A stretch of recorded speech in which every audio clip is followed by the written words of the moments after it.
The stale air of the old county building morgue always clung to me, a mix of formaldehyde, dust, and something indefinably metallic. It was a scent that had become as familiar as my own breath, a constant in a world of variables. I was hunched over a slide, my eye pressed to the eyepiece of a microscope that predated color television, tracing the jagged edge of a cellular anomaly in a piece of tissue from a long-forgotten cold case. The hum of the ancient ventilation system was a low drone, a comfort in its predictability. My solitude was shattered by the insistent ring of the landline on the scarred oak desk beside me. I ignored it, focused on the microscopic landscape. Another ring, then a third, more demanding. Only one person ever called this direct line, and they rarely called without cause. "User GX, I answered, my voice a little rough from disuse. "You're in," the voice on the other end, belonging to a grizzled detective I'd worked with for years, cut straight to it, no pleasantries. "Got a situation, Elias Thorne." I straightened, pulling my eye from the lens. Elias Thorne. The name alone conjured images of gleaming server farms and digital empires. Thorne was the kind of recluse who built his own world, literally. "What about him?" "He's dead. He was found this morning." The detective's tone was tight, strained, which was unusual for him. He'd seen it all. In his palace of tomorrow, as the tabloids called it, his smart home. A chill, not from the refrigerated compartments behind me, traced its way up my spine. Thorne's mansion was legendary, a fortress of bespoke algorithms and biometric larks. "And," I prompted, already sensing the impossible twist. "And it's a larked room, user GX. A sealed vault. Every external sensor, every internal camera feed, every single smart lark, all reported green. No forced entry, no breach. The place was hermetically sealed." I leaned back in my creaking chair, the image of Thorne's impenetrable digital fortress stark against the backdrop of my analog workspace. No entry, no exit. So natural causes. That's the kicker. Initial sweep by the first responders, then our own people. Nothing obvious. No visible trauma. No signs of struggle. No weapon. Internal environment controls were all nominal. Oxygen levels, temperature, air purity all perfect. The preliminary findings from the county medical examiner, inconclusive. They're stumped. He just died. "And you want me to find the ghost?" I murmured, more to myself than to him. My specialty wasn't the obvious. Anything. The scene is immaculate. Too immaculate, if I ask me. It's like the killer wiped the place down with a digital sponge. No fingerprints, no DNA, not even a stray fiber that doesn't belong to Thorne or his automated cleaning bots. We've got nothing to work with. That's why I'm calling I see things other people don't. The things that aren't there, and the things that shouldn't be. A heavy silence stretched between us, punctuated by the wheeze of the old morgue's air conditioner. I pictured Thorne, the architect of his own digital prison, lying dead within its walls, a man who had built a world to keep everything out, only to be found dead inside it. It didn't add up, not in any way that made sense. "No, there's always something," I finally said, my gaze sweeping across my workbench, past the vials of reagents, the delicate pipettes, the array of Petri dishes. The universe abhors a vacuum, and so does a crime scene. The media is already circling. A tech titan dead in his unbreachable fortress. They're calling it the impassable room already. I could feel the weight of expectation, the silent challenge. An impassable room, an invisible killer. It was the kind of puzzle that gnawed at me, the kind that burrowed into my thoughts and refused to leave until solved. It was also the kind of case that usually landed on my desk because everyone else had given up. "Send me the preliminary reports," I instructed, already reaching for a fresh pair of gloves and a detailed schematic of Thorne's home. Every sensor, every system, every single line of code I can get my hands on. I want to know how that place breathes. Consider it done. We'll arrange transport for I to the scene, but first, the body is being brought here. Thorne's people insisted on a private facility, but I pulled rank. I want I to have first crack at him in my natural habitat. My natural habitat. The old county building morgue, 1970, equipment still in use, where the only smart tech was the occasional digital thermometer I'd smuggled in. The contrast with Thorne's world was almost comical. As I hung up, I felt a familiar flicker of determination, mixed with a healthy dose of apprehension. This wasn't just another body, another case of cellular decay telling a story of neglect or violence. This was Elias Thorne, a man who had transcended the physical, or so he thought, and he had died anyway, in a room designed to be impenetrable. It would be waiting soon. The body of a man whose life had been a testament to control, now reduced to a mystery of biology and circumstance.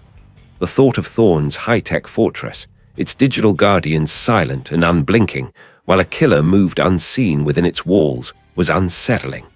A truly impassable room. But I knew, deep down, that impassable was just a word for not yet understood, and understanding was my currency. My job was to make the impassable passable, or at least explain how it had been done. I just hoped the answers weren't buried too deep within Thorne's cells or within the labyrinthine digital walls he had built around himself. This was going to be a long one, my natural habitat. As I hung up, I felt a familiar flicker of determination mixed with a healthy dose of dread. Dread because Thorne's life was a fortress, and I suspected his death would be equally impenetrable. The air carried that distinct, metallic tang, overlaid with the faint, sterile scent of disinfectant that never quite masked what it was trying to hide. My toolkit, a battered aluminium case far more analog than anything Thorne would have touched, sat on a stainless steel trolley beside a gurney.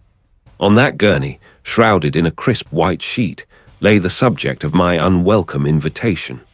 The lead detective, a man whose patience I'd tested many times, had been explicit. Cleanest scene I've ever seen, user GX. Almost too clean. No forced entry, no struggle, no prints, no weapon.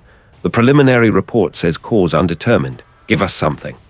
I peeled back the sheet, revealing the deceased, Elias Thorne. Even in death, a certain austere dignity clung to him. His features were composed, almost serene. No obvious ligature marks, no defensive wounds, no petechial hemorrhages to suggest asphyxiation. The skin was intact, free of the scrapes or bruises that often told a story of last-ditch defiance.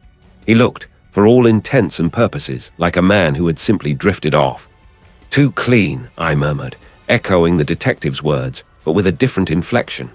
My eyes, accustomed to seeking the infinitesimal, swept across his exposed skin. I moved methodically, starting from the crown of his head, working my way down. I used a handheld magnifying lamp, its beam cutting through the dimness, highlighting every pore, every faint hair follicle. Nothing.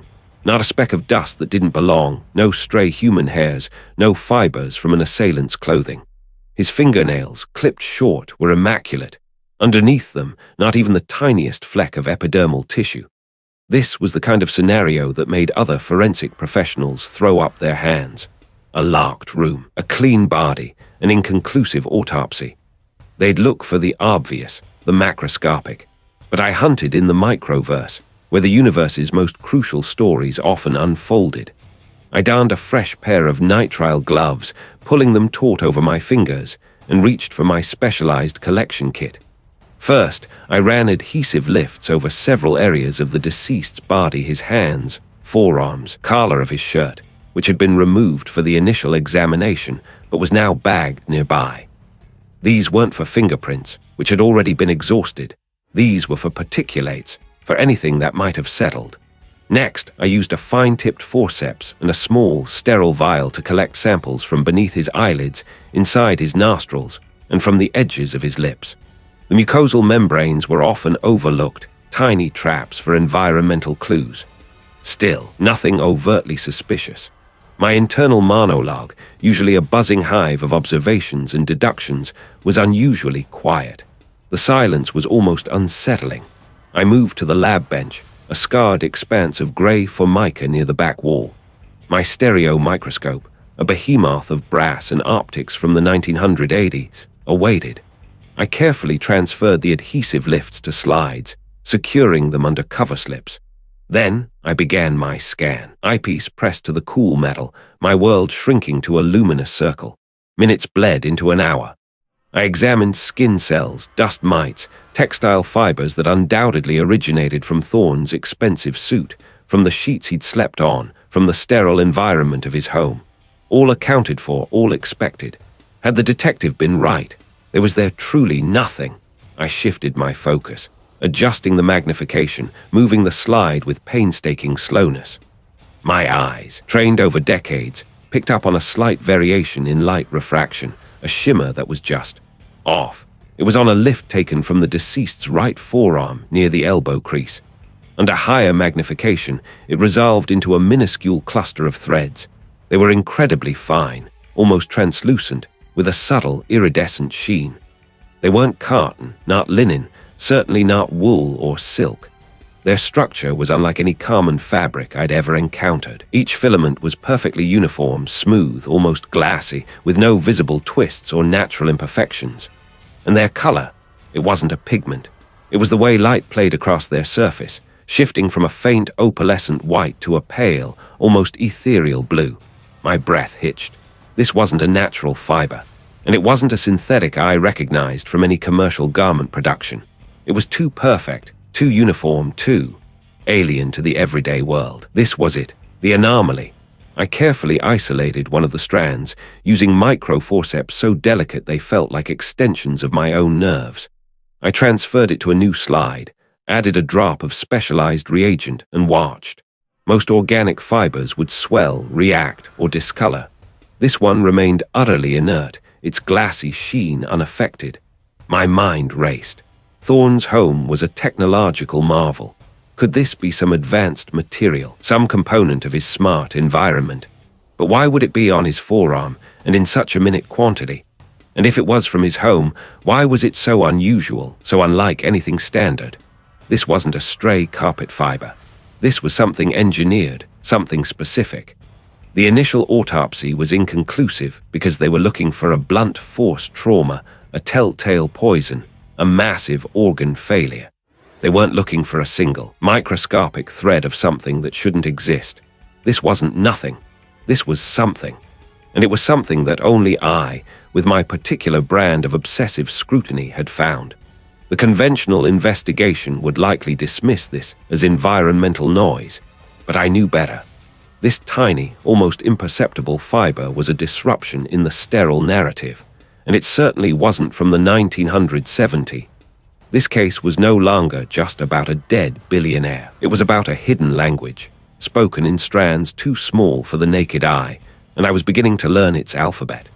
The air in the old county building morgue, 1970s equipment still in use, hung heavy and cold, smelling of disinfectant and something metallic I couldn't quite place.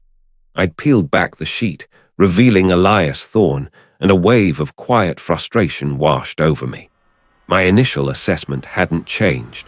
No obvious ligature marks, no defensive wounds, no petechial hemorrhages. The skin was intact, free of scrapes or punctures that would suggest a struggle or a direct injection. Serene, almost. Too serene for a man found dead in his impenetrable fortress of a home. The chief examiner, a man whose hands had seen more death than most people saw life, grunted as he stepped away from the table. Still nothing. User GX. Not a scratch. Internal organs look fine. No signs of blunt force trauma, no hidden punctures. Toxicology came back clean on the standard panel. No common recreational drugs, no heavy metals, no easy-to-spot poisons like cyanide or strychnine. Heart looks strong for his age, lungs clear. Looks like he just stopped. He wiped his hands on a cloth, his gaze meeting mine, a silent challenge in his eyes.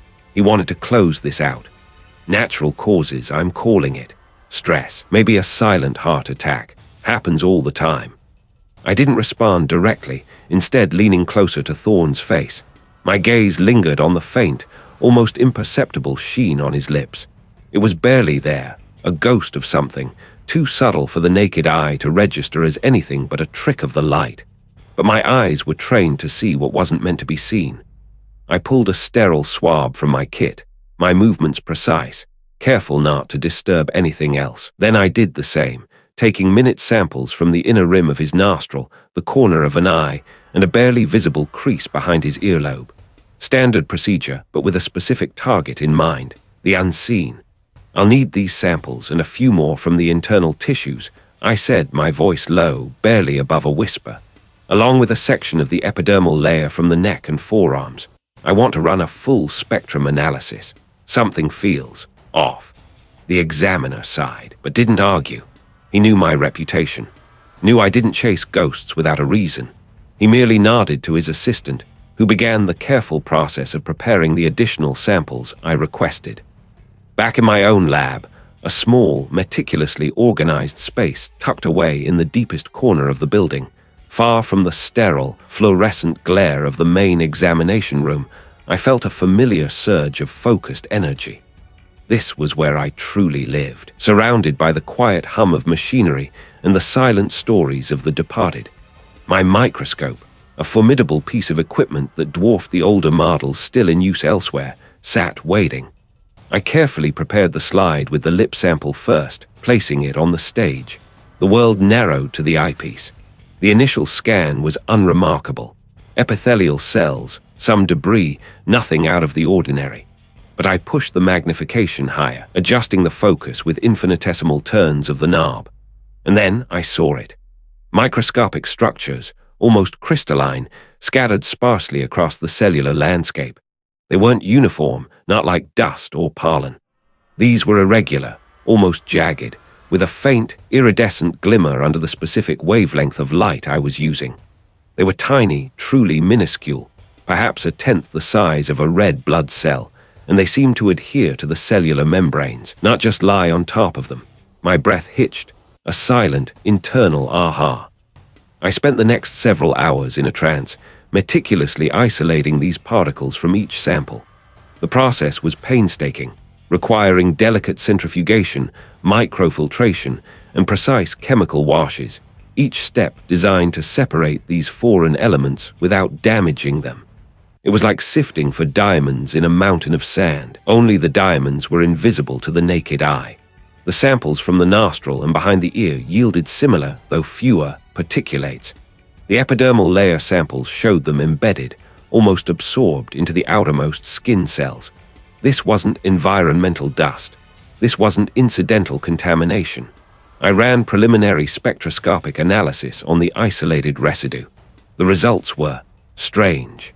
A complex organic compound, yes, but unlike anything in my database of known toxins or even common environmental contaminants. It had a unique molecular signature, highly volatile, and seemed to degrade rapidly once exposed to air and light, explaining why it was so difficult to detect and why the standard tox screen missed it. The spectroscopic peaks were sharp, precise, indicating a synthesized compound, not something naturally occurring. My mind raced, connecting the dots. The tracer mounts on the lips, in the nasal passages, behind the ear, embedded in the skin. This wasn't ingested. It wasn't injected. It wasn't inhaled in a large, obvious dose. It was delivered subtly. I pulled up the blueprints of Thorne's smart home, cross-referencing them with the crime scene photos. No forced entry, no broken windows. The environmental controls were state-of-the-art, air filtration systems supposedly impenetrable. Yet these particles were there, and they were on the surface of his body, not deep within his lungs or digestive tract in significant quantities. Wait, I murmured to myself, leaning back from the microscope, rubbing my temples. That doesn't quite add up. If it was airborne, why such minimal internal presence? If it was contact, how did it get on his lips and in his nostril? Unless it was both, or something far more insidious. A fine mist, perhaps, something that settled on the skin, was inhaled in tiny, undetectable quantities, and then absorbed through the mucous membranes and epidermis, bypassing the typical defense mechanisms and leaving almost no trace as it rapidly broke down. The rapid degradation was the key. A killer who knew toxicology, who understood how to leave nothing but a ghost. A knock on my lab door startled me. It was the lead detective, his face a mask of weary impatience. Any progress, user GX. The higher-ups are pushing for natural causes, so we can close this. Thorne was a recluse, no enemies that anyone can point to. I turned, my expression resolute. No, not natural causes. I found something. I gessled to the screen displaying the preliminary spectrograph. A highly sophisticated organic compound. It's present in trace amounts on Thorne's skin and mucous membranes. It's not in our database. It degrades incredibly fast. This isn't a heart attack, detective. This is a targeted attack, a silent killer, and whoever did this knew exactly how to leave no conventional evidence. The detective frowned, skepticism etched across his features. A compound we've never seen, a ghost poison. I reassure it's not just some environmental contaminant from his high-tech house. I'm sure, I stated, my voice firm. The tension in the room thickened, a silent battle between established procedure and microscopic truth. The way it's distributed on the body, the rapid degradation, the precise molecular signature. It suggests a highly sophisticated, possibly airborne or contact-based, delivery mechanism for an unknown toxin. Someone engineered this. Someone wanted Elias Thorne dead, and they wanted it to look like he simply faded away. I looked back at the spectrograph, then at the microscopic image of the jagged, iridescent particles. This wasn't just a challenge to the detective's theory. It was a challenge to everything I thought I knew about forensic toxicology. This wasn't just a murder. It was a statement. A signature, almost. The spectrograph hummed, a low, mechanical thrum that had been the soundtrack to my life for years. But today, it felt different, almost accusatory. The jagged, iridescent particles I'd found within Thorne's tissues pulsed on the screen, a defiant splash of color against the sterile gray. This wasn't just an anomaly, it was a deliberate mark, a chemical fingerprint left by a killer who thought they were too clever to leave any. I rest sure about this. User GX. The detective's voice, a gravelly rumble, cut through the quiet hum of the old equipment in the old county building morgue. 1970s equipment still in use. He stood by the stainless steel table, arms crossed, his gaze fixed on the screen, then on me. His initial skepticism had been a solid wall, but the evidence, presented with the cold, irrefutable logic of mass spectrometry, was starting to chip away at it. As sure as I am that gravity exists, I replied, my voice calm, but with an underlying current of steel. I gestured to a magnified image on a smaller monitor, showing the particles embedded deep within the cellular structure. These aren't naturally occurring. They are synthetic, complex, and they were introduced into his system. The initial report of cardiac arrest was incomplete. He didn't just die, he was helped along. The detective grunted, running a hand over his chin. Helped along by what? Some kind of exotic poison we've never seen. Not a poison in the conventional sense, perhaps. I mused, leaning closer to the spectrograph.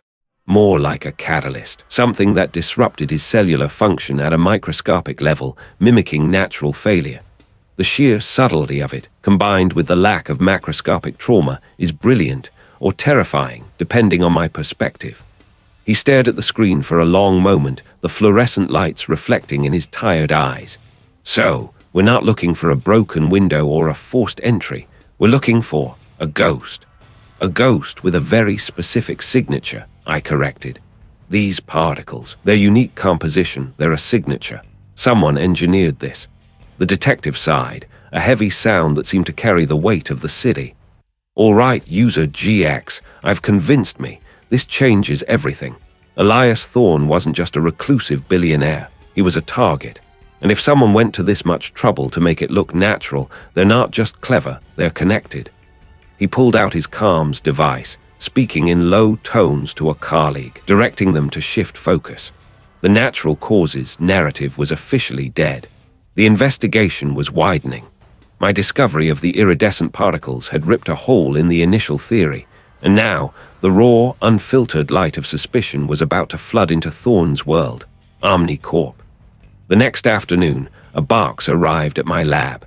It was sealed, labeled with a police evidence tag, and contained a collection of Thorne's personal digital devices, his custom-built tablet, an encrypted phone, and a sleek, minimalist smartwatch. The detective believed that if the physical world offered no conventional clues, the digital one might. I agreed. A man like Thorne, living in an impenetrable smart home, would have left a digital trail. And if someone had infiltrated his life, even subtly, there might be a digital echo. I set up the devices on a clean, anti-static mat, connecting them to my forensic workstation. My usual tools were microscopes and chromatographs, but these days, Forensic toxicology often required a foray into the digital realm. I powered them on, bypassing the security with specialized software. The interfaces glowed, familiar yet alien, a window into Thorne's meticulously organized digital existence. I started with the tablet, sifting through logs, application usage, network connections. Thorne's patterns were consistent, almost obsessive. He woke at 5:00 a.m., checked market data, reviewed project updates, then engaged in a series of encrypted communications. His work habits were ingrained, predictable. But then I saw it. A series of logins to his primary data server occurring between 2:00 a.m. and 3:00 a.m., 3 nights before his death. The IP address was internal, originating from within his smart home network, but the login pattern was off. Thorne typically accessed that server from his study, a specific hardwired connection. These accesses originated from a guest network, one that, according to the network logs, was rarely used. More than that, the commands executed were not typical of Thorne's usual data review. They were deep dives, queries into legacy project files, archives that hadn't been touched in years. I felt a prickle of unease. Wait, that doesn't add up, I murmured to myself, leaning closer to the screen, my breath fogging the cool glass. Thorne was a creature of habit, especially with his data. Why would he suddenly deviate, use a less secure guest network, and delve into old, archived projects in the dead of night? It wasn't just unusual, it was uncharacteristic. It felt like someone else, trying to look like Thorne, but making subtle missteps. Then I checked the smartwatch. Its biometric data was pristine, recording Thorne's heart rate, sleep cycles, and activity levels right up until his death. But the device also logged its connection to his home network. I found a brief, almost imperceptible drop in connection stability around 2:30 a.m. on the same night as the unusual server access. A flicker, lasting only milliseconds, then re-established. It could have been network interference, but combined with the server logs, it painted a different picture. Someone might have been physically near him, possibly even manipulating the device, causing a momentary disruption. I compiled my findings, a detailed report outlining the digital anomalies. The iridescent particles told me how Thorne died. These digital fingerprints were starting to tell me who might have been involved and why they were digging through his past. The detective absorbed my report with a grim nod. Guest network access, old project files. Someone was fishing for something specific within Omni Corp, and they were doing it from inside his home. He tapped his fingers on the table. This narrows our field. Thorne's inner circle, the ones with access, the ones with motive, the ones who knew his digital habits well enough to almost mimic them. He made a series of rapid calls. I overheard snippets.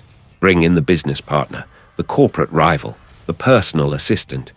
The names, though not given to me, were clear from their roles. The tension in the room thickened, palpable.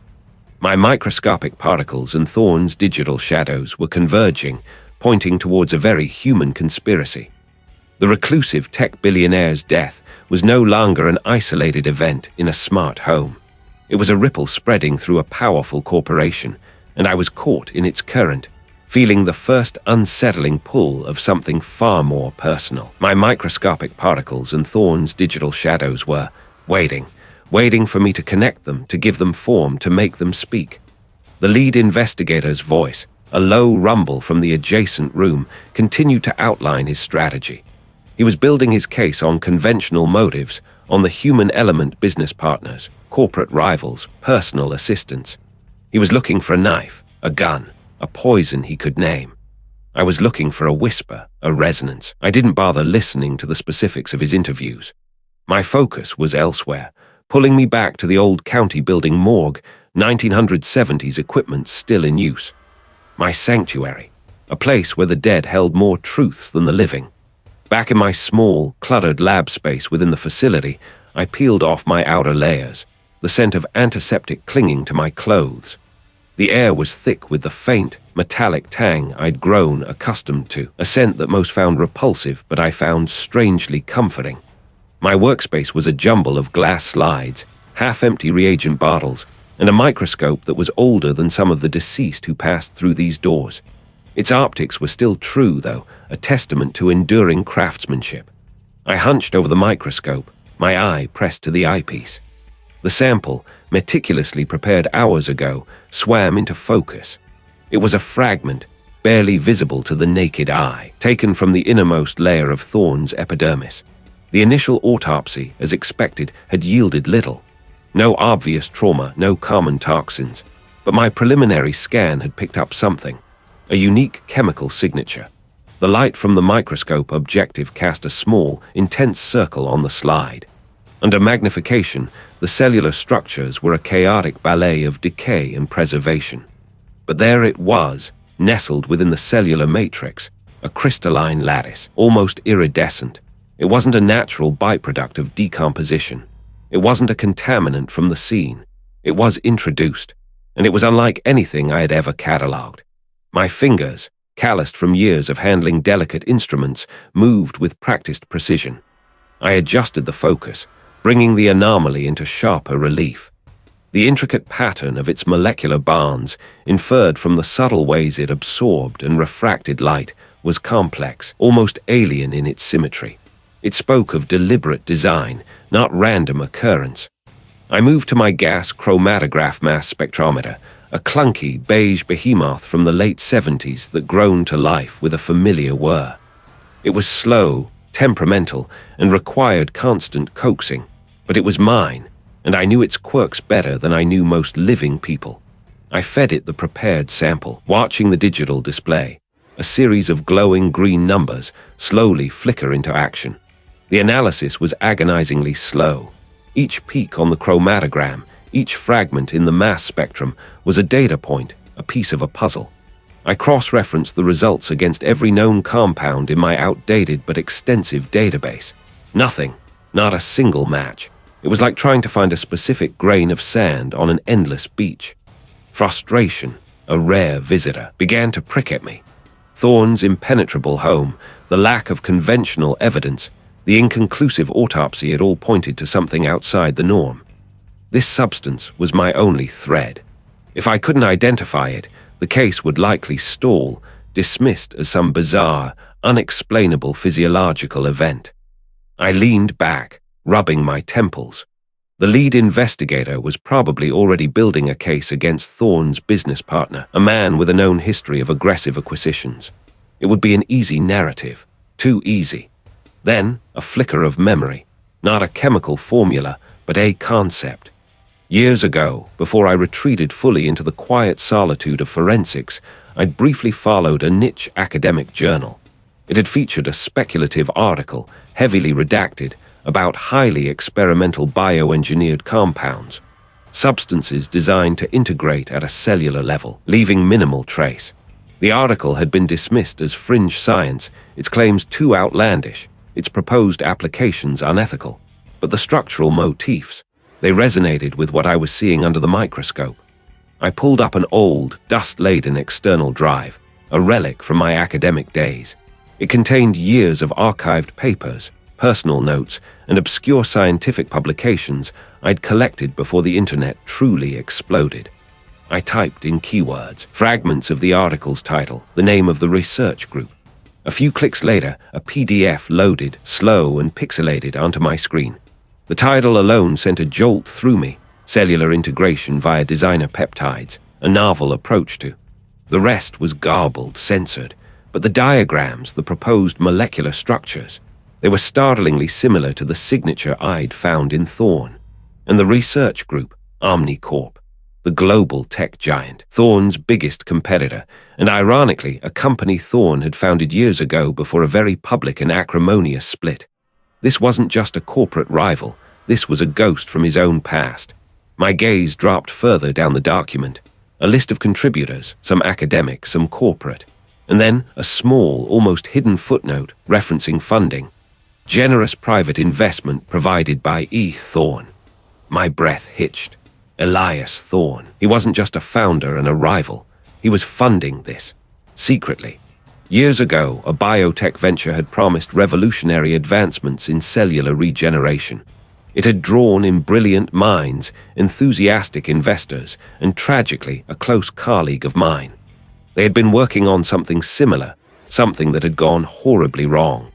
The project had been shut down, its data sealed, its participants scattered, some scarred for life. My colleague had never been the same.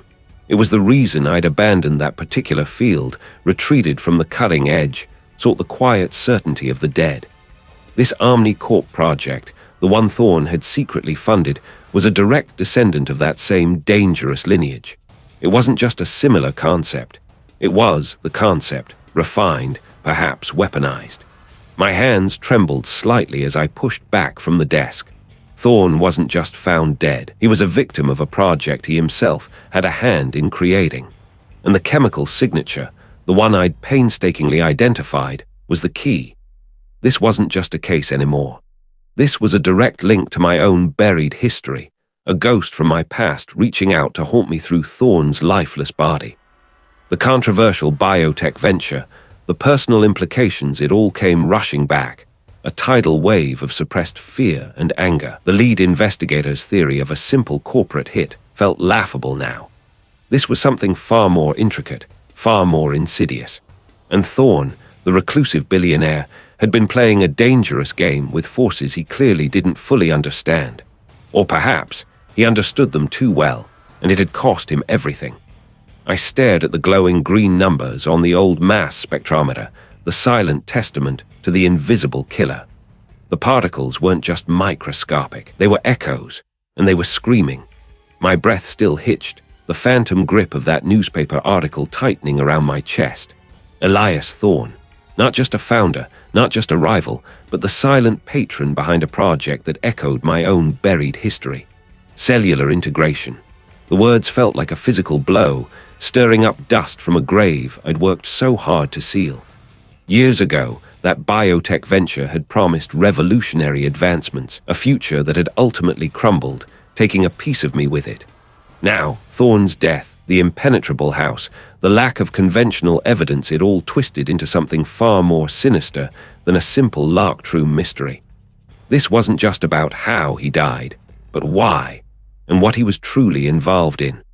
I pushed away from my desk, the glow of the monitor reflecting my own determined, if slightly frayed, expression. I needed to dig deeper into Thorne's digital footprint, specifically anything related to this cellular restoration initiative. His personal servers, not just the corporate ones, were the key. I logged into the secure network the detective had provided, a labyrinth of encrypted directories and firewalled archives. My fingers flew across the keyboard, bypassing layers of security Thorne himself had likely designed. I found a folder marked C. R.I. Private. A surge of adrenaline, cold and sharp, coursed through me. This was it. I clicked. The screen flickered. A loading icon spun for a moment, then froze. Error 404, file not found. I tried again and again. Same result. I navigated back, then forward. The folder was there, visible, but every attempt to access its contents returned the same dead end. It wasn't just empty, it was gone. Wiped. Not a trace. A cold dread seeped into my bones. This wasn't a system glitch. Thorne's network was notoriously robust. This was deliberate. Someone knew I was looking.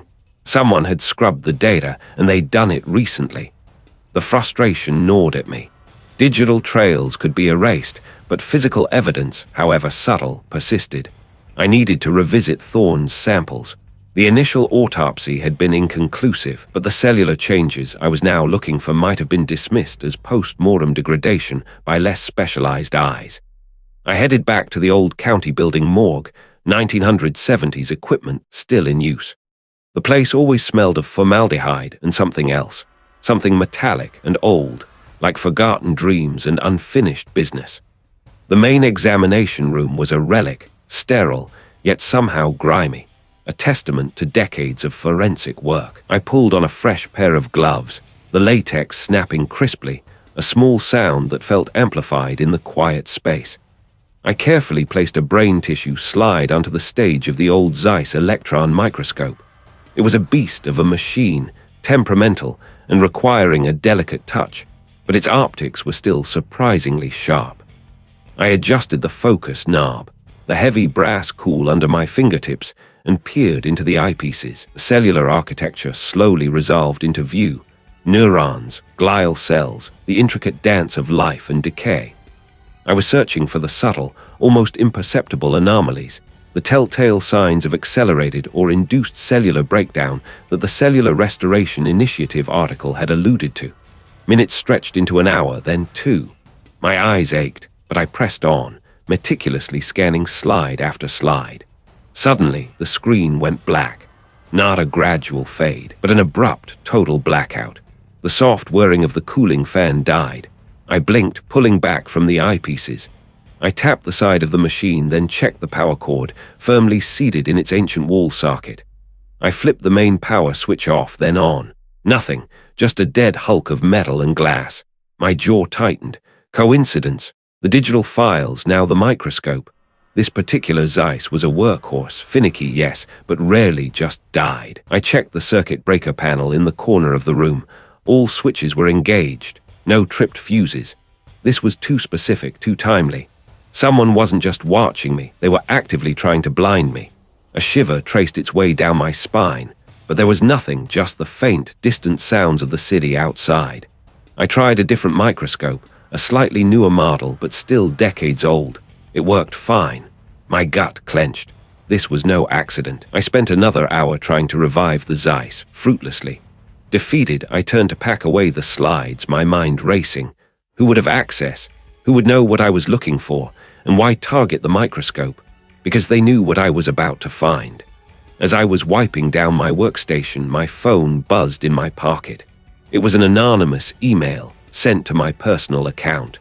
This wasn't just an attempt to impede, it was a direct warning, a threat. Someone out there was not only aware of my progress, but was actively escalating their efforts to stop me.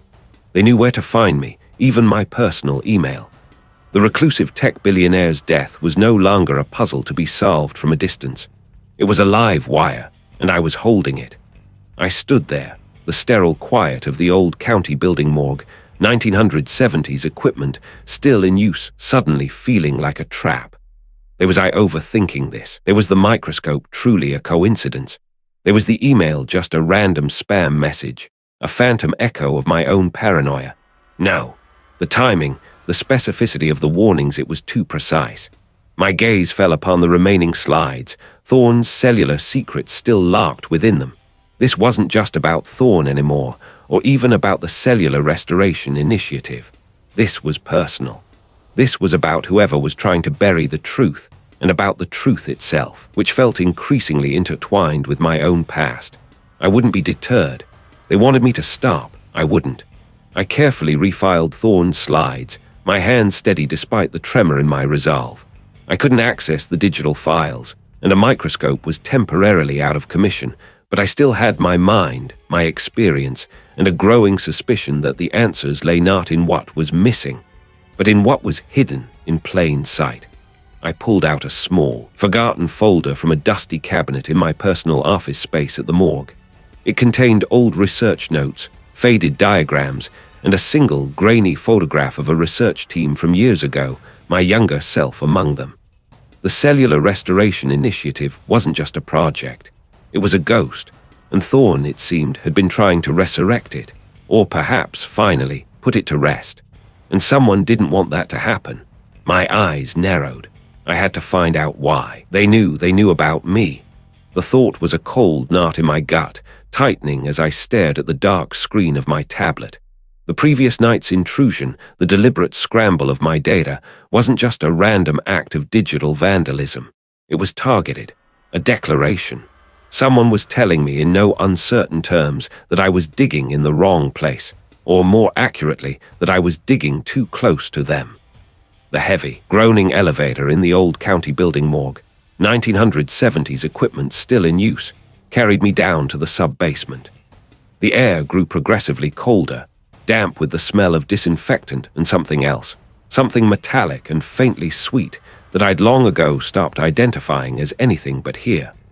Fluorescent lights, buzzing with an uneven hum, cast a sickly yellow glow over the peeling paint and stained linoleum floors.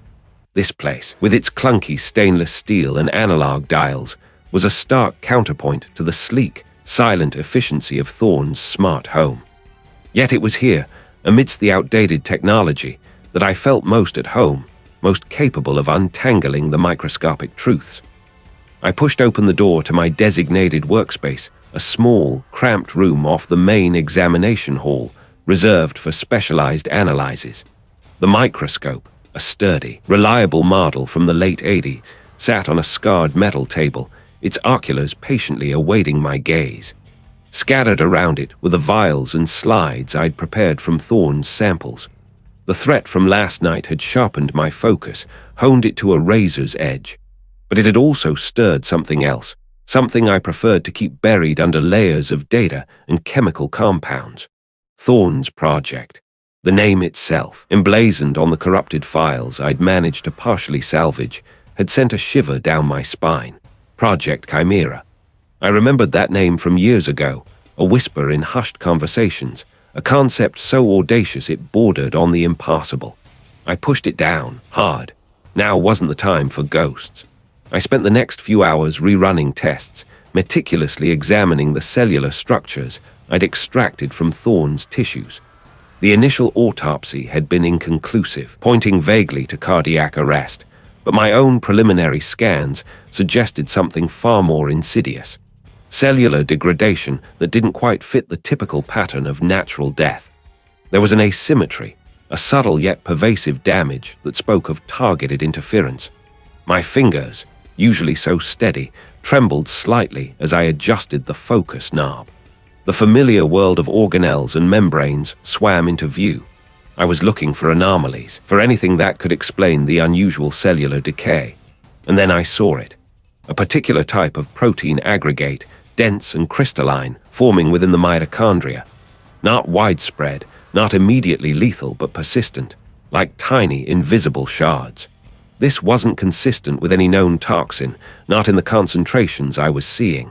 It was too localized, too precise. It was almost as if the cells were being programmed to self-destruct, but slowly, subtly over time. This was a wait that doesn't add up moment. If Thorne had been poisoned, it was with something entirely new, something designed to mimic natural causes over an extended period.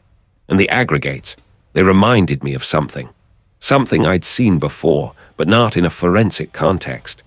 I remembered a research paper, buried deep in an old scientific journal, discussing theoretical applications of targeted protein synthesis. The goal was revolutionary: to repair damaged tissues at a cellular level, to rewrite the body's own genetic code for healing.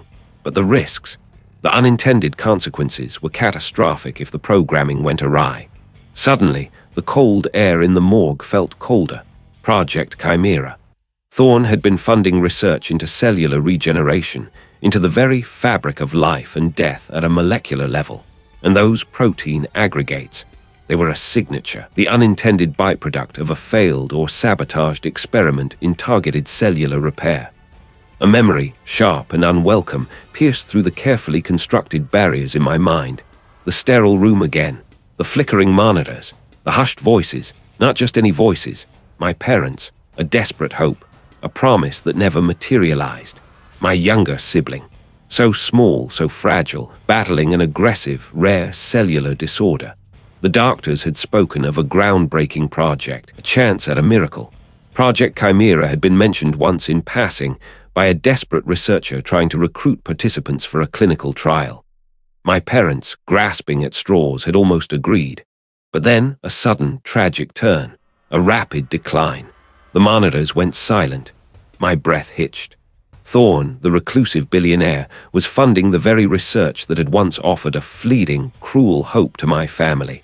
The very project that, in its theoretical applications, had held the promise of saving my sibling, but which, if mismanaged or weaponized, could cause this precise, insidious cellular damage. The irony was a bitter taste in my mouth. This wasn't just a case anymore. It was personal, deeply, irrevocably personal.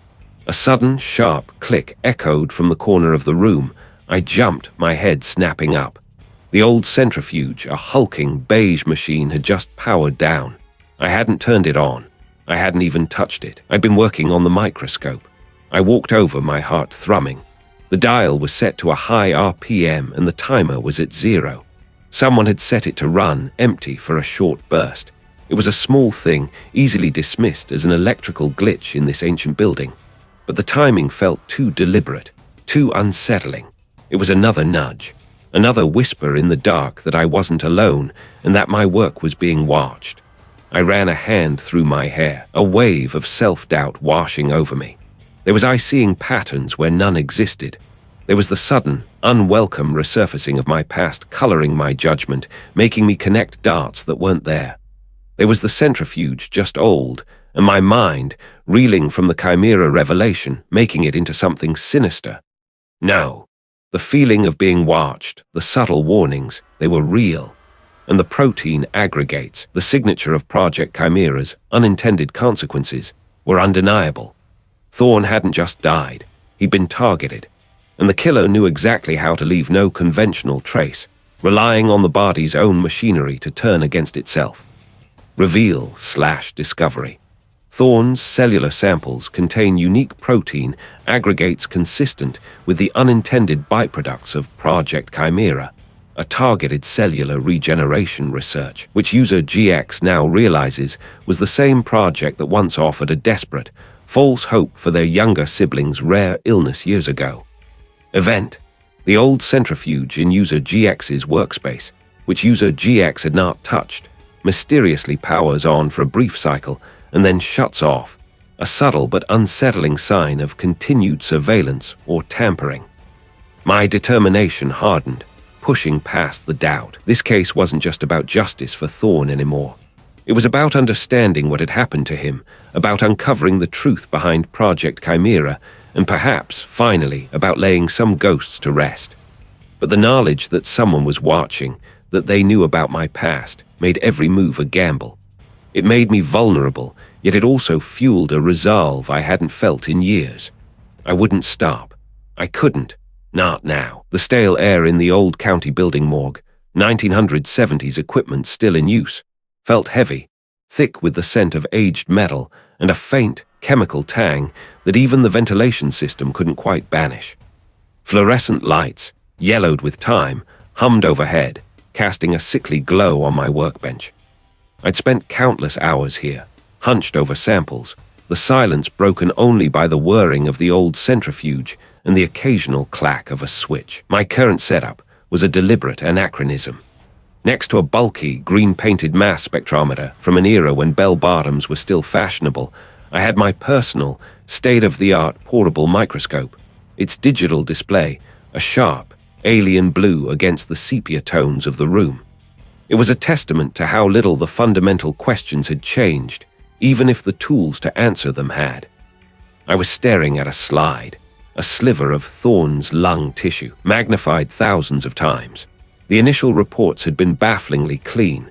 No heavy metals, no common organic poisons, nothing to explain the systemic cellular collapse. But I knew better than to trust a clean slate when a man was dead in a locked room. A clean slate usually meant someone had gone to extraordinary lengths to make it clean. My eyes ached, but I wouldn't pull away. I zoomed in further, past the healthy alveoli, past the minor cellular degradation expected post-mortem. There in the interstitial spaces, a pattern. Not a substance, not a particulate, not even a distinct lesion. It was a signature. A subtle, almost imperceptible disruption of the cellular membrane integrity, localized and yet widespread, like 1,000 tiny punctures.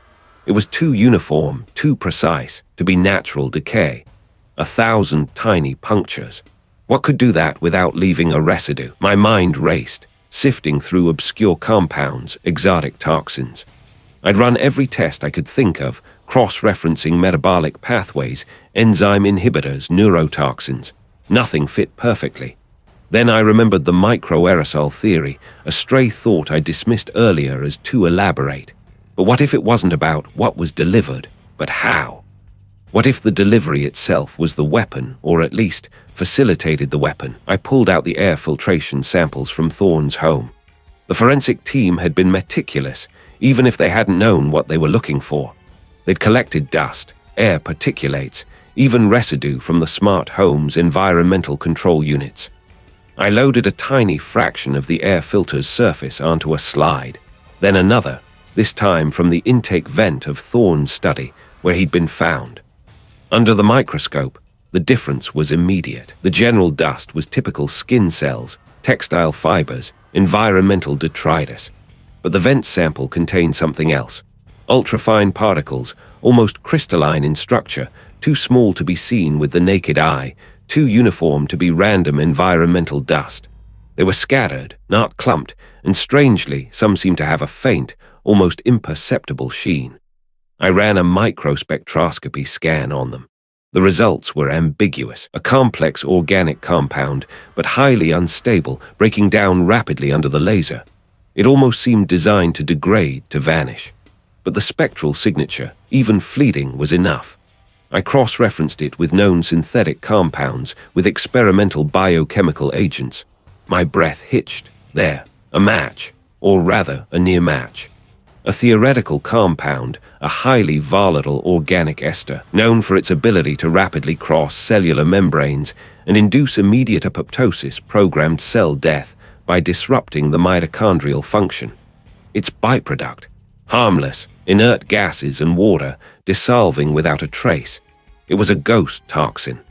The tension in the room was palpable, or maybe it was just my own anticipation coiling tight in my chest. This wasn't just a toxin. It was a designer toxin, and its characteristics perfectly explained the clean autopsy. It would have degraded within hours, leaving nothing but the cellular damage. But how was it delivered? And why was it so unstable? I thought back to the initial crime scene reports, the ambient conditions in Thorne's smart home. The precise temperature control, the humidity sensors, the atmospheric purifiers. What if the instability wasn't a flaw, but a feature? What if this compound required specific atmospheric conditions to activate, to remain stable long enough to be lethal, and then to break down? I pulled up the environmental logs from Thorne's study, forwarded by the detective. Temperature, humidity, air pressure, even carbon levels. I overlaid them with the estimated time of death. There it was. A subtle, almost imperceptible spike in humidity, followed by a slight dip in temperature, occurring roughly an hour before Thorne's estimated demise. Not enough to trigger an alarm, not enough to be noticed by a casual observer, but enough, perhaps, to create a microclimate. My mind raced. A smart device. One of Thorne's own environmental control units, or perhaps a humidifier, an air purifier, reprogrammed. It wouldn't need to be a large dispersion. A fine mist, a micro-aerosol, released into the precisely controlled environment of his study. The humidity would stabilize the volatile ester long enough for it to be inhaled, to permeate the cells. Then, as the humidity dropped back to normal, the compound would rapidly degrade, leaving behind only the cellular devastation I'd seen under the microscope. It was audacious, ingenious, and almost perfectly undetectable. I felt a cold thrill mixed with a growing unease. This wasn't just a killer. This was a chemist, an engineer, someone who understood Thorne's environment as well as they understood cellular biology. They had turned his impenetrable smart home into his tomb. A micro-aerosol, I whispered to the empty room, the words feeling heavy on my tongue. Dispersed by a smart device, activated by atmospheric conditions. The pieces clicked, but they formed a picture far more sinister than I'd initially imagined. This wasn't a crime of passion. The locked room wasn't just a physical barrier, it was an integral part of the weapon itself. My earlier memory, the sterile room, the frantic bleeping it pushed at the edges of my consciousness again. Thorne's project, the one tied to my past. What did this calculated, invisible killer have to do with it? I had found the how, but the why and the who suddenly felt a lot more dangerous. The stale air in the old county building morgue, 1970s equipment still in use, always clung to my clothes, a perpetual ghost of disinfectant and something colder, something final. Fluorescent lights hummed above, casting a jaundiced glow on the worn linoleum and the ancient stainless steel tables that had seen more stories than any library. I hunched over a microscope, its optics yellowed with age, but still capable of revealing hidden worlds if you knew where to look. The pieces had clicked, not with a sudden bang, but with the slow, deliberate turning of gears in a complex mechanism. The locked room wasn't about preventing entry, It was about containing the conditions necessary for the toxin to do its work. It was an environment designed to be both a sanctuary and a cage, a perfect crucible for a poison that thrived on specificity. This wasn't a gas, not a simple contact poison. It was something far more insidious, something that required a precise atmospheric cocktail to activate, to transform from inert dust into a silent killer. My fingers, stained faintly purple from a previous reagent, drummed a restless rhythm on the cold metal of the microscope's base. I'd been chasing shadows, trying to pinpoint the moment of delivery, when I should have been focused on the conditions for activation. The initial autopsy had found nothing conclusive, a testament to the toxin's elusive nature. It broke down quickly, leaving behind minimal, non-specific markers once its work was done. But the delivery method had to leave a trace, however faint, however disguised.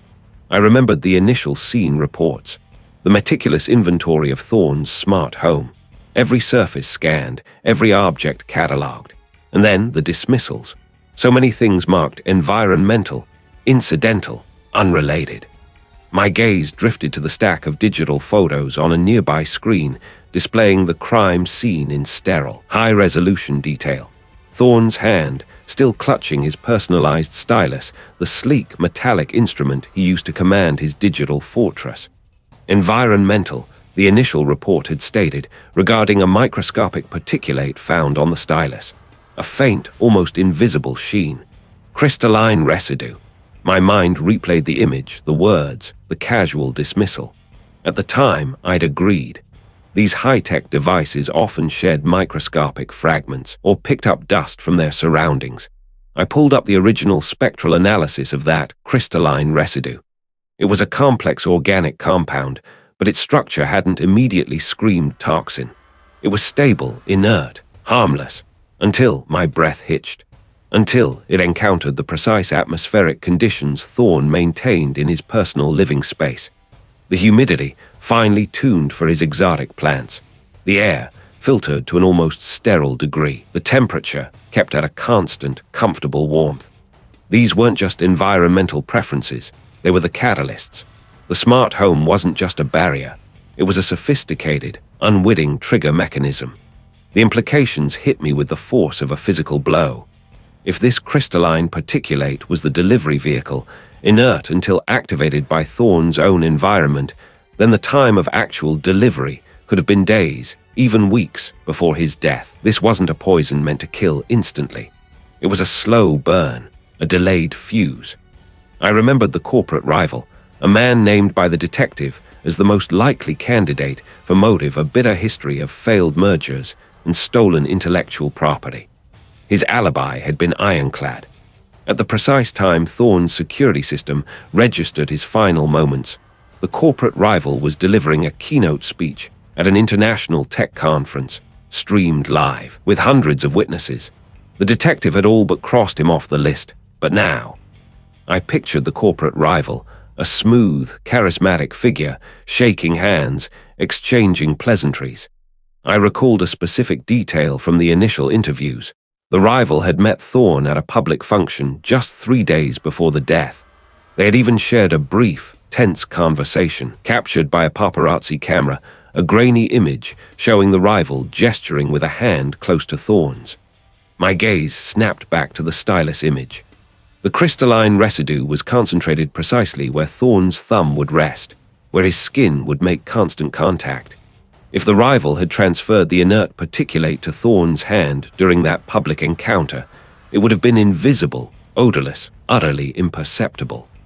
Thorne, a creature of habit, would have then transferred it to his stylus, his constant companion.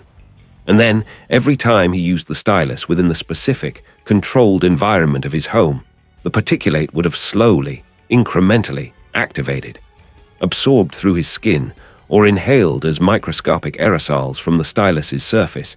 It would have built up, poisoning him by degrees until his system finally collapsed. The alibi, so solid just moments ago, began to crumble into dust, just like the inert particulate transforming into a deadly agent. The corporate rival hadn't needed to be present at the moment of death. He'd merely needed to set the trap. The smart home, Thorne's ultimate protection, had become his ultimate undoing. A shiver traced its way down my spine, despite the relative warmth of the morgue. The killer had understood Thorne's habits, his home, his very physiology, with a terrifying intimacy. I grabbed my phone, fingers flying across the screen to dial the detective.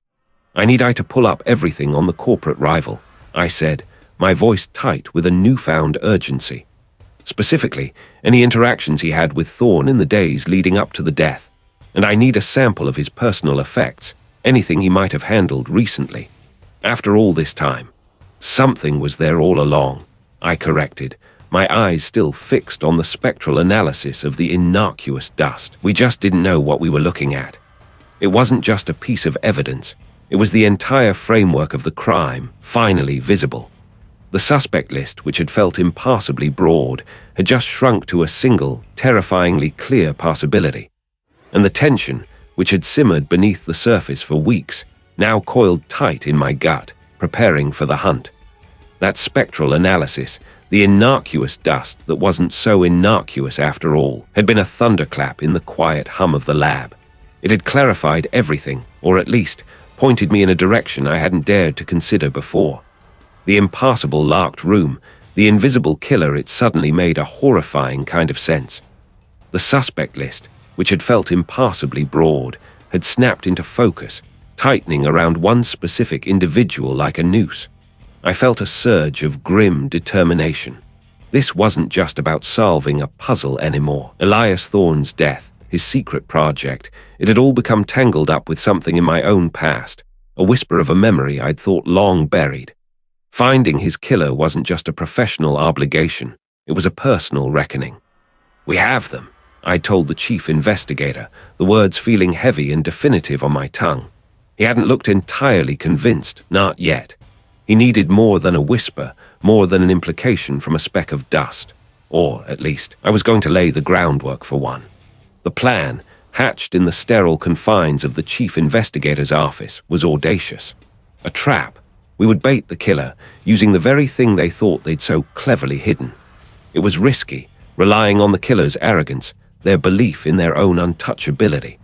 My part in this elaborate charade was crucial. I had to build a forensic presentation so compelling, so airtight, that it would rattle even the most composed individual. It had to lay out the mechanism of death, the unique toxin, the impassable delivery method, all without giving away our full hand. It had to scream, "We know what I did, and we know how." I returned to the old county building morgue, 1970s equipment still in use, the air thick with the smell of disinfectant and something older, deeper. The fluorescent lights hummed, casting a sickly yellow glow on the stainless steel tables. My workstation, cluttered with microscopes, slides, and ancient chromatography machines, felt like a sanctuary. This was where I made sense of chaos. For days, I immersed myself in the data.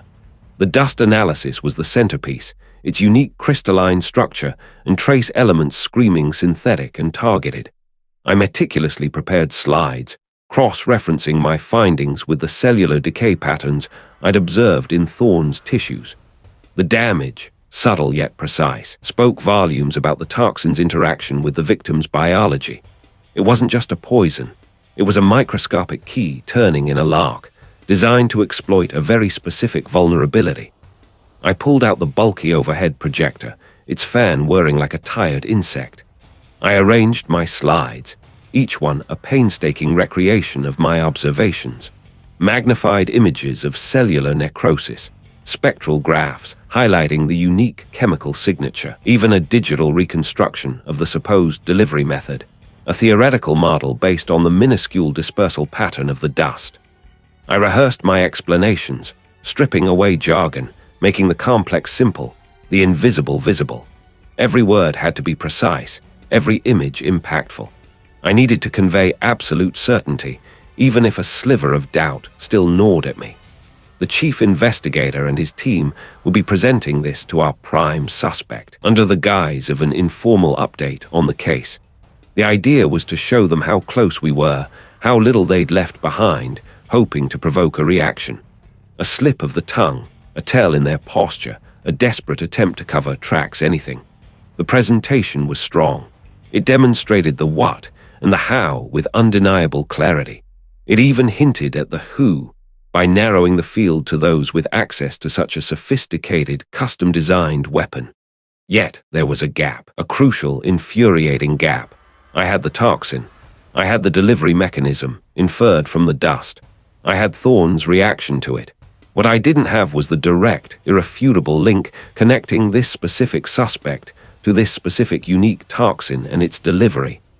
The dust was evidence of the method, yes, and its composition suggested a highly specialized source. But it wasn't a fingerprint. It wasn't a DNA match. It wasn't a direct chain of custody from their hand to Thorne's home. My jaw tightened. I had built a cage, but the door wasn't quite shut. The chief investigator was counting on me for a slam dunk, and while I had a powerful argument, it still relied on a degree of inference. Would it be enough to break the killer, or would they see the missing link, just as I did, and simply stonewall us? I looked at the microscopic image of the crystalline dust, enlarged and projected onto the grimy wall of the old morgue. It shimmered, almost markingly. It was the key, I knew it was, but I hadn't found the lock it truly belonged to, not yet. A familiar voice cut through my thoughts, making me jump. Looks like I've been busy, user GX. It was the chief investigator, standing in the doorway, his silhouette framed against the dim hallway light. He stepped in, his gaze sweeping over my workstation, lingering on the projected image. Ready to make our killer squirm, I nodded, pushing down the tremor of uncertainty. As ready as I'll ever be. I took a deep breath. The trap is set. Now we just wait to see if they walk into it. My voice was steady, betraying none of the gnawing doubt. The tension in the air was palpable, a heavy cloak settling over the old morgue. The next few hours would determine everything. The fluorescent lights in the old county building morgue, 1970s equipment still in use, hummed with a tired, persistent buzz, casting a sickly yellow glow over the stainless steel surfaces.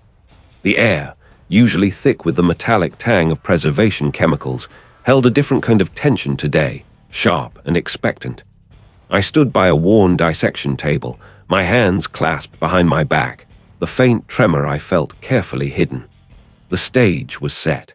My gaze drifted over the antiquated instruments, relics from a bygone era, a ponderous microscope with heavy brass fittings, a set of tarnished scalpels in a velvet-lined case, a clunky X-ray viewer that flickered when it warmed up. They were a stark contrast to the high-tech, invisible world Elias Thorne had inhabited, yet here, in this anachronistic space, the truth was about to be laid bare. Or, at least, I hoped it was. The door creaked open, and the detective entered first, his usual stoicism a little more pronounced. Behind him came Thorne's assistant, impeccably dressed as always, but with a subtle tightness around their eyes. The corporate rival followed, their customary swagger slightly diminished, replaced by an unsettling stillness. 3 potential culprits, each with motive, each with opportunity, but only one with the knowledge that would betray them. "Thank you for coming," I said, my voice steady, betraying none of the gnawing doubt that had kept me awake for the past 3 nights. I gestured vaguely towards the empty table. "I've compiled my final observations. I believe they shed some light on Thorne's death." I watched their faces as I spoke, cataloging every twitch, every shift in posture. The detective nodded, impassive. The assistant's gaze flickered to the floor, then back up, a quick, almost imperceptible dart. The rival crossed their arms, a defensive gesture, but their eyes remained fixed on me, sharp and calculating. "As you know," I continued, picking up a remote and pointing it at a large, antiquated projector screen on the far wall, the initial findings were puzzling. No forced entry, no obvious trauma, no conventional poisons. The projector whirred to life, displaying a magnified image of cellular tissue, stained in vibrant, unnatural hues. My work focused on the cellular level, the microscopic narrative of decay. I walked them through a series of slides, showing the damage to Thorne's cells, the unusual patterns of protein denaturation, the subtle signs of metabolic disruption. I deliberately used technical jargon, knowing only the killer would truly understand the implications of certain terms. There was a specific, unusual degradation pattern within the mitochondrial structures. I explained, tapping the screen with a pointer, a pattern I've spent weeks trying to definitively link to a known toxin. I paused, letting the silence hang in the air, thick with anticipation. This was the moment. Initially, I said, lowering my voice slightly, creating an illusion of uncertainty, I suspected a novel compound, perhaps one of Thorne's own experimental projects. But further analysis, particularly a detailed spectrographic examination of residual trace elements, has led me down a different path. I switched the slide. A complex graph filled the screen, a series of jagged peaks and valleys. This, I announced, pointing to a particularly prominent peak, is a unique isotopic signature. It's consistent with a very specific, rare isotope of a common heavy metal, one that, in minute quantities, can disrupt cellular respiration without leaving gross pathological evidence. I let that sink in. The detective's brow furrowed. The rivals shifted their weight, a faint click of their shoe against the concrete floor. The assistant, however, remained unnervingly still.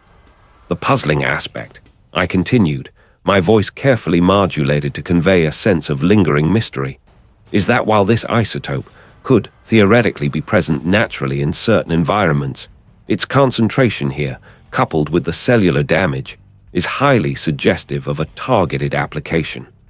Yet, its presence in Thorne's system was so minute, so fleeting, that it almost escaped detection. It leaves almost no trace in standard forensic tests. I looked from face to face, trying to gauge their reactions. The detective was taking notes. The rival's gaze was still on me, but I noticed a faint, almost imperceptible tremor in their left hand, clenched at their side.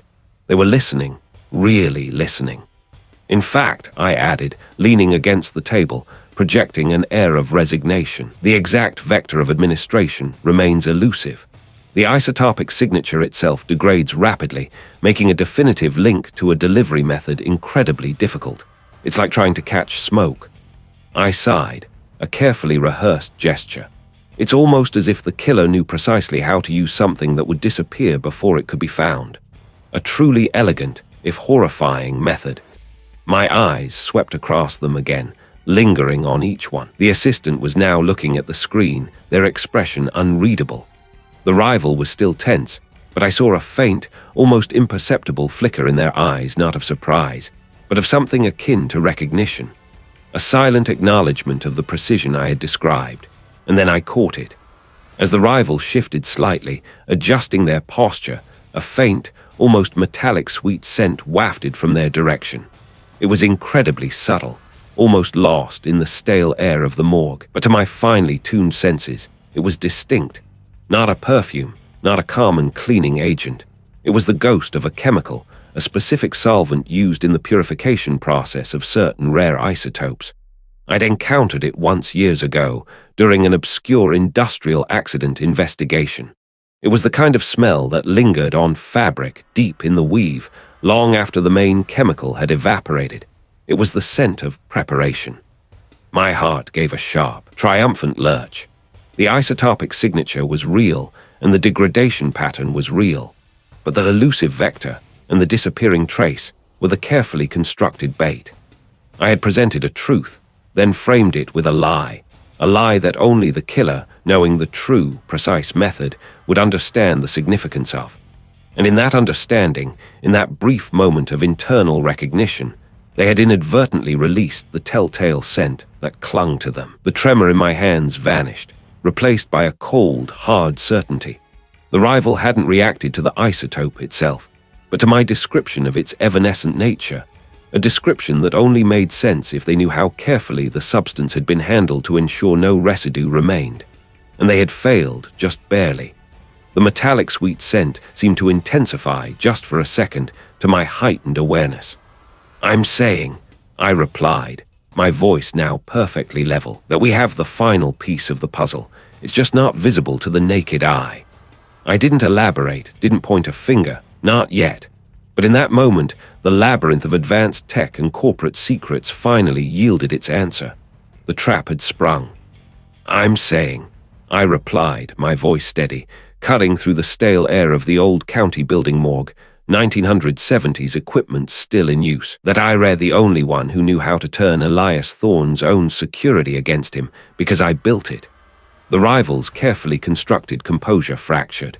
A flicker of raw, unadulterated fury passed through their eyes, quickly masked by a sneer. That's a bold accusation, user GX, and utterly without foundation. I felt a surge of adrenaline, cold and clear. This was it. The moment I'd been working towards, the culmination of countless hours spent hunched over microscopes, tracing chemical ghost trails and sifting through digital detritus. The metallic sweet scent, that phantom whisper I'd been chasing, seemed to materialize, sharp and definitive in my mind. It wasn't a phantom at all. It was the last ghost of the toxin, clinging to the fabric of my memory, now demanding recognition. Let me lay it out for I, then. Elias Thorne wasn't poisoned by a conventional means, no crude injection, no laced drink. That would have been far too messy, far too traceable. Thorne's body showed no external trauma, no internal lesions that screamed poison. The initial post-mortem was inconclusive because the poison I used wasn't designed to leave a conventional signature. It was a synthetic, incredibly potent neurotoxin, a compound designed to mimic a specific cellular process. It targeted the very mechanisms of cellular energy production, not by shutting them down, but by overloading them, burning them out from the inside. Think of it as an energy weapon, in chemical form. No conventional autopsy would find it because it metabolizes almost instantly, leaving behind only the ghost of its activity's subtle cellular stress markers, a specific kind of oxidative damage buried deep in the mitochondria of his brain tissue. Damage, I found, thanks to weeks of painstaking analysis, pushing the limits of even this archaic setup. The detective, who had been observing our exchange with a grim intensity, shifted, their gaze moving between me and the rival. How was it administered, then? Thorne's home was a fortress. I didn't need to break in, I stated, my eyes locked on the rival, because I was already in. I designed the air filtration system, the environmental controls for that impenetrable smart home. Thorne was obsessive about his pure environment, wasn't he? Always boasting about his bespoke atmospheric systems.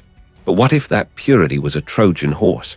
I paused, letting the implication hang in the air. A micro-aerosol, dispersed over hours, perhaps even a day or two. Undetectable by the home's own sensors, because I programmed them to ignore it, or I simply made the particles too small to register as a contaminant. He breathed it in, slowly, over the course of days.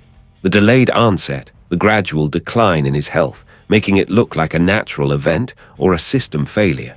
It explains why he didn't trigger any alarms, why there was no struggle, no sign of forced entry. He was poisoned by his own air in his own home by the person who knew its every secret. The rival's jaw tightened. Conjecture, pure conjecture. There's no proof of any such aerosol, no trace of this metallic sweet scent. It wasn't just my imagination. It was a lingering trace, an isotopic signature from the synthesis process of that specific toxin. A unique molecular fingerprint. I found it, not in Thorne's body, where it would have long since metabolized, but in the residual dust within the air ducts of his home. A few parts per trillion, yes, but enough. Enough for me to identify. And I found it on your gloves, the ones I forgot to dispose of properly, tucked away in my lab locker, thinking no one would look for something so minute. The rival flinched, a barely perceptible tremor. The detective stepped forward, a hand going to their sidearm. The gloves, user GX, are I certain? Absolutely, I affirmed. And the motive, that's where it gets truly interesting. Thorne cut I out, didn't he? Project Chimera. The one that was supposed to revolutionize cellular regeneration. The one that was tied to my family's research. The one he promised I control over. He was going to take it all for himself, patent my work, leave I with nothing. I saw the opportunity to get rid of him and take back what I believed was yours, using the very technology I helped him create. A perfect, untraceable crime, or so I thought. The rival's face contorted, a mask of fury replacing the carefully constructed indifference. He deserved it. He was a thief, a parasite. He would have destroyed everything we built, everything I worked for. Their voice rose, echoing off the high ceilings of the old county building morgue, 1970s equipment still in use. A sudden, desperate confession. Destroyed it, perhaps. I agreed, my voice calm despite the rising tension. But murder was never the answer, and I weren't as clever as I believed. The rival's eyes darted towards the door, a sudden, animalistic panic taking over. They lunged, a desperate, clumsy attempt to escape, but the detective was faster, stepping in their path, blocking the exit.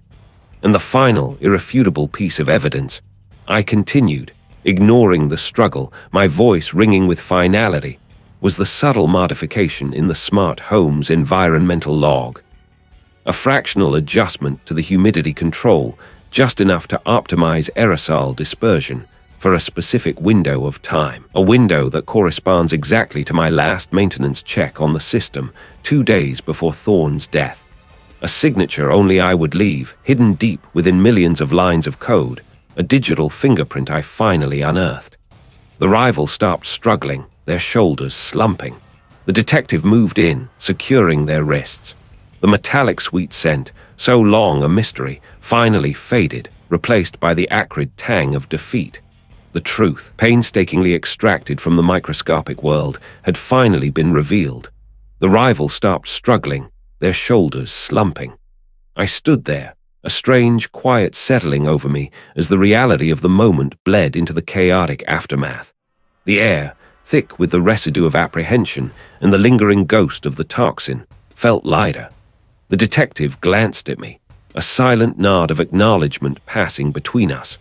My part in the immediate drama was over. The killer was in custody. That cellular disruption, I stated, my voice a little hoarse, it wasn't just a breakdown. It was a targeted, accelerated necrosis designed to mimic natural decay, a perfect, traceless murder, or so they thought. I looked at the apprehended individual who wouldn't meet my gaze. The delivery system was ingenious, almost undetectable, but the cellular signature, that's where it left its mark. The next few hours were a blur of statements, confirmations, and the slow, methodical process of securing the scene for the final time.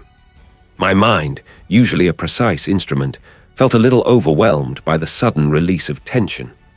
The adrenaline, which had been a constant companion for weeks, began to recede, leaving behind a profound exhaustion. I found myself replaying every step, every microscopic observation, every weight that doesn't add up moment, confirming the elegant, terrifying logic of the killer's method. The almost imperceptible structural damage to the cell membranes, the way the mitochondria had essentially imploded, releasing their energy in a cascade of self-destruction. It was all there, a silent scream etched into the very fabric of life.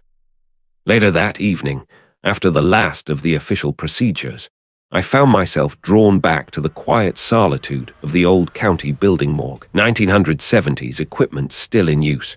It was a familiar space, devoid of the high-tech gloss of Elias Thorne's smart home, yet it was here that the most fundamental truths often revealed themselves.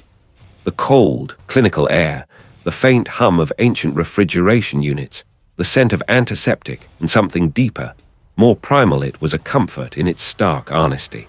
I wasn't there for another examination. Thorne's remains had long since been released. I was there for a final review of the cellular samples I had meticulously prepared, stored in a small, chilled container. I needed to see it again, to let the scientific confirmation settle into the core of my being. Under the lens of a sturdy, old-fashioned microscope, the slides glowed faintly. The evidence of the targeted cellular destruction was undeniable, even to the naked eye, the telltale disruption of the cell walls evident as a subtle, granular distortion. As I stared, the pieces of the puzzle that extended beyond the immediate crime began to coalesce. Thorne's project, the one tied to my past, the one that had made this case so intensely personal. He wasn't just building advanced security systems. He was researching the very mechanisms of life and death, pushing the boundaries of biological control. The killer, I realized, wasn't just trying to get rid of Thorne. They were trying to steal Thorne's research, to weaponize this traceless method. And Thorne himself had been a victim of his own ambition, his own groundbreaking, terrifying discovery. My past, the incident that had shaped my reclusive nature, had involved a similar, inexplicable loss, a biological event that had defied conventional explanation. Thorne, in his relentless pursuit of knowledge, had stumbled upon a mechanism that could replicate such an event, making it appear natural, irreversible. He had been funding research into methods of cellular regeneration and targeted destruction, a double-edged sword that could heal or kill with equal precision. A shiver traced its way down my spine, not of fear, but of profound understanding. Thorne hadn't just been a victim, he had been a mirror. His ambition, his isolation, his genius I saw reflections of myself. He had sought to control the uncontrollable, to understand the fundamental code of life. And in doing so, he had created something that, in the wrong hands, could erase any trace of interference, any evidence of foul play. The very thing I spent my life looking for. I felt a strange sense of peace settle over me. The ghost of my past, the lingering questions about that inexplicable event, now had a scientific framework, a terrible, logical explanation. It didn't bring back what was lost, but it brought clarity. I had spent years searching for answers, not knowing what I was looking for. Thorne, in his death, had provided them. The world outside the morgue would grapple with the implications of Thorne's research, a method of killing that left no conventional trace, a weaponized biological agent capable of mimicking natural causes. It would send ripples through forensic science, through toxicology, through the very definition of a crime scene. It would force a re-evaluation of what constituted evidence. But for me, the immediate storm had passed. Back in my own lab, the familiar scent of reagents and clean glass welcomed me. The precise order of my instruments, the quiet hum of my own advanced equipment, it was a sanctuary. But something had shifted. The walls of my self-imposed isolation felt a little less rigid. My work, always driven by a fascination with the microscopic, now felt grounded in something larger. It wasn't just about the science. It was about the human stories, the vulnerabilities, the connections that, even when severed, left their own indelible marks. I looked at my microscope, not just as a tool, but as a window into truths both beautiful and terrible, a window that sometimes could even offer a glimpse of resolution. The world was still a complex, dangerous place, filled with hidden mechanisms and untold stories.